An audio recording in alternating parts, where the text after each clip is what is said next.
Hello everyone. So today we're going to be shooting the AR-47. Okay, so this is the Davidson Defense.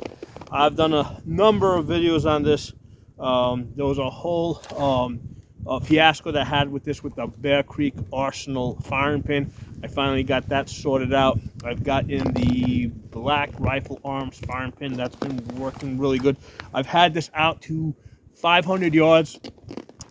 When I had the I had a 2.5 to 20 Night Force scope on here. That scope has now gone on the Scar 17. So I got on here the optic that I originally wanted to put on here, that I originally had on here, and that was the holosun 503G ACSS.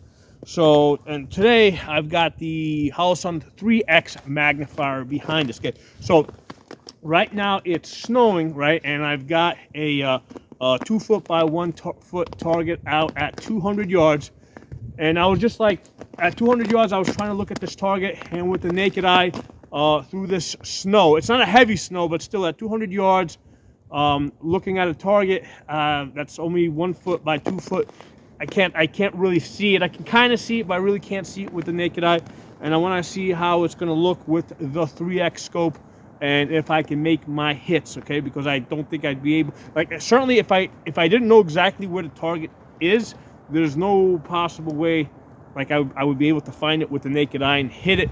So I want to see how I do with the 3X magnifier. Now, normally I paint my targets, you know, white with a red stripe through it, so that it stands out and I can see it. However, I've shot it so much and I haven't repainted it, so pretty much the paint has kind of come off of it, so it's not like a highly contrasting, you know, the colors are not highly contrasting.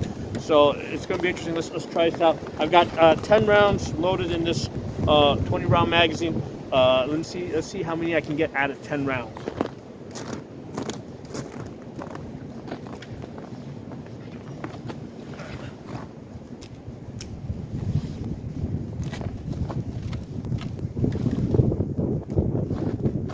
Yeah, from here, it's like, I really can't see the target with my naked eye.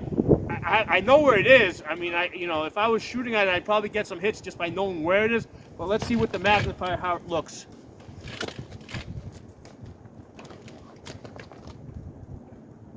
So with the magnifier, I can kind of see the white stripe that's going through it, which I normally wouldn't be able to see. Like, I can't see it with my naked eye through the snow.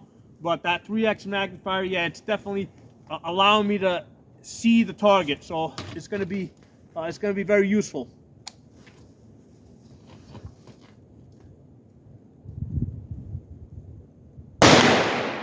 One, two, three. Calling out the hits. You can hear the dings.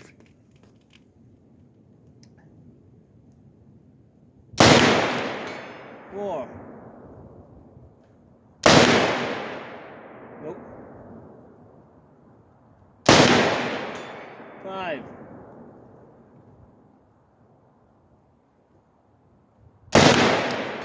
6. 7. 8.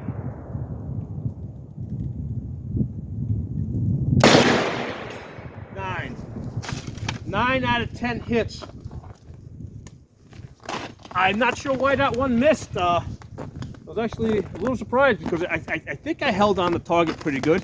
So that's 9 out of 10 at 200 yards on a 2 foot by 1 foot target using Red Army Standard. Okay, so that's one of the things I like about the AR-47 is that, you know, it's like, I think it's a really good competitor to the 6.5 Grendel and the 6.5 Arc that a lot of people are like really talking up these days, because with the 6.5 Grendel, 6.5 Arc, I mean, a lot of times people are going to quote, yeah, it's got like 17 and 1,800 foot-pounds of energy, but that's out of like a 24-inch barrel that they tested it.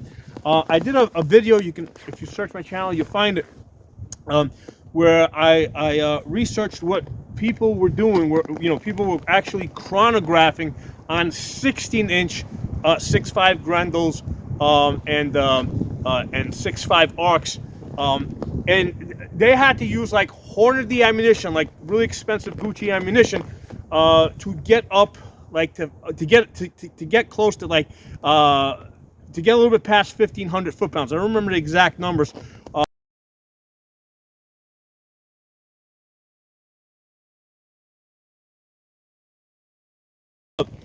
The 7.62 by 3.9 in a 16-inch barrel, it gets, well above, it gets up to 1,400 foot-pounds. You can even get up to 1,500 foot-pounds. So, and I'm shooting this with like cheap steel case ammunition, right, with Red Army Standard. So one of the things I was considering, like about a month or two ago, right, when I started doing this research, is should I get a 6.5 Grendel? Should I consider a 6.5 arc? And it's like the way I've come around to it is like, you're only getting a very small amount of benefit in a 16-inch barrel, right? You have to go to a much longer barrel. So, and plus you're going to be paying more for the ammunition. So the way I'm rationalizing this right now, it's like, you know what? I've got like thousands of rounds of Russian steel case ammunition stockpiled. I have hit like 1 MOA groups at 100 yards with this. I had this out to 500 yards for like a 2.6 MOA.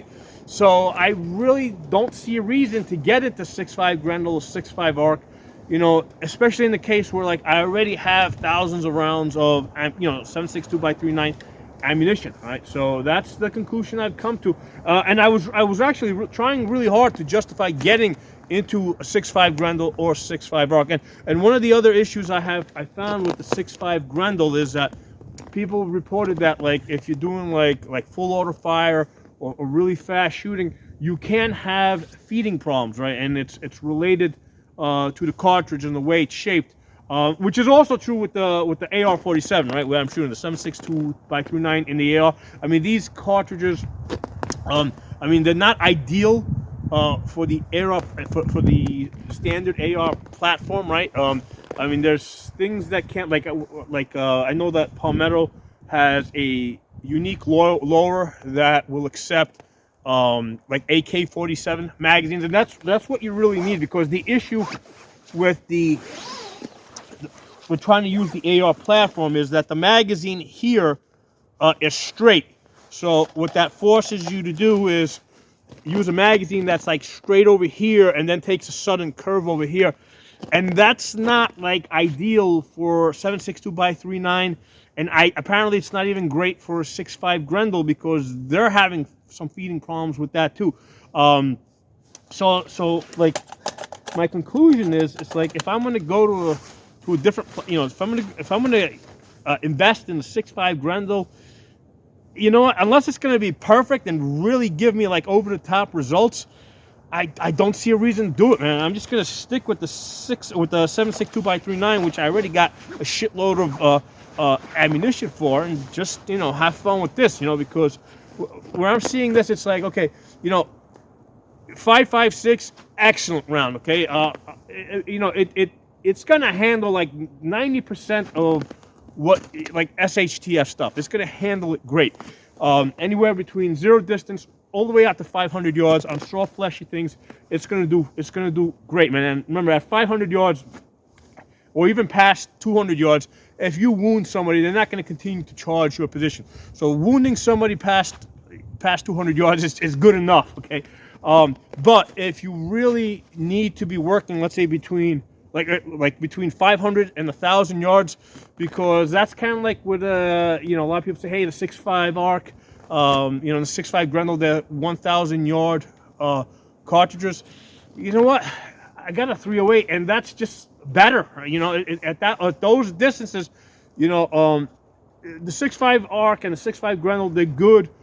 The 1,000 yard cartridges, right, in an AR-15 platform, but it's still a compromise. It's still not going to be as good as a 308 or a 6.5 Creedmoor. So it's like, I don't know if I really want to get invested, in those other two cartridges, when you got 5.56, that works excellent. The low end 308 works excellent at the high end.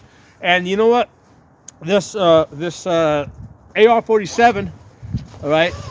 All it cost me was, I think it was like $240 shipped for the complete upper, right? And then I had to pay $15 extra for reliable firing pin, okay?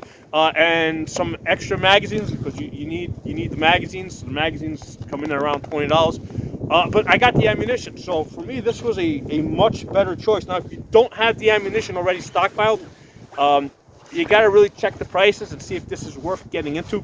For most people, what I would probably recommend is, you know what, you're probably going to get a lot more mileage by sticking with 5.56. And if you are trying to get 500 to 1,000 yards, yeah, just go 308, because anything less than 308 is going to be a compromise. 6.5 Creedmoor works great, but it is a barrel burner, so that's why I went to the AR-10 308, because that's just you're going to get a lot more life out of your barrel. And realistically speaking, I mean, for a lot of people, getting an AR-9 is probably going to be a really good choice, because especially for doing a lot of your CQB distance practicing, because it's really not a great idea to be shooting steel targets, at like 10 yards, with 5.56, but you can do it with an AR-9. You can do it with 9mm, right? So, that's gonna. So I would probably tell people, hey, that 5.56 will go from 0 distance to 500 yards. AR-10 308 is your 500 yards to 1,000 yards. If you're looking for, like, I don't think that most people need something in between, although it's fun to have. I think you would probably be a lot better served by getting an AR-9, where you got cheap ammunition, that you can do a lot, where you can practice your CQB work. Okay, so my thoughts on that. Drop some comments. Let me know if you agree, disagree, whatever it is. It's fine. Tell me your ideas. Maybe you know something, or you've thought of something I haven't thought of. So thanks for watching. Talk to y'all soon. Hey everyone, I'm looking at the target that I was shooting at 200 yards from the 100-yard position. And yeah, with the naked eye, man, it's kind of hard to see. And it's not the 3 targets that you see, right? Because you see one to your left, one to your right, one kind of in the middle. Well, there's another target just a little bit left of that between those 2 trees, okay? Yeah, it's really hard to see just from the 100 yards. Yeah, I'm at the 50-yard position here, and with the naked eye, I can now just kind of make out the white stripe. So that's to the left of, obviously you can see the target at the right, but yeah, this is to the left. It's right above that rim, right? You can see that white rim. Well, if you follow that straight up, that's where the target is. That's what it looks like at 50 yards with the naked eye through the snow that's coming down. All right, so this is from about 10 yards away. You can kind of clearly make it out now. You can see the white stripe. Like I said, it's been hit a whole bunch of times so that you can, the white paint has pretty much come off here. Let me move you guys up so you can get a closer look at that target. This freaking snow is like all frozen and shit. Yeah, so here I'm about, I'm about 10 feet away from it here. It's still hard to see. So there's the target, and I'm about 2 feet away from it. So yeah, so that 3x magnifier, man, it really helped being able to see the target through the snow. I mean, the 6x would be better. Okay, basically it's on my 11.5 right now. So I didn't feel like pulling it off, and I had the 3x just sitting there. I said, you know what, let's test it out, see what it'll look, how it's gonna work at 200 yards through the snow. So hope you guys enjoyed the video. But yeah, you definitely want to get out there and practice through the weather, man. Practice, get out there in the bad weather. Don't just be a good weather shooter. You want to be a bad weather shooter too. Test yourself out, test your equipment. You're gonna run some things, shoot with the gloves on, because it's like 10 degrees right now, right? So you got, basically, I can't use those thin gloves, the mechanics gloves that I usually use when when it's 10 degrees. I mean, that's fine when it's like 30 degrees. but like in 10 degrees, your fingers are going to get frozen solid within like, you know, within 5 minutes, or probably within 3 minutes. So for 10-degree weather, I mean, I need something a little bit thicker like this. So yeah, basically shooting with this and being, now I have a 2-stage trigger on that gun. So one of the things I needed to test out is how well is this going to work with the 2-stage trigger. And for weather like this, I mean, using a standard mil-spec trigger, especially as the gloves get thicker, right? Because if I'm going to be out longer, if the temperature drops lower, I mean, even these gloves are not good enough. I need to go to even thicker gloves. And if I have to go to thicker gloves, yeah, the 2-stage trigger is no good. I got to use a standard mil-spec trigger that's going to give me a little bit of resistance that I can actually feel through the gloves.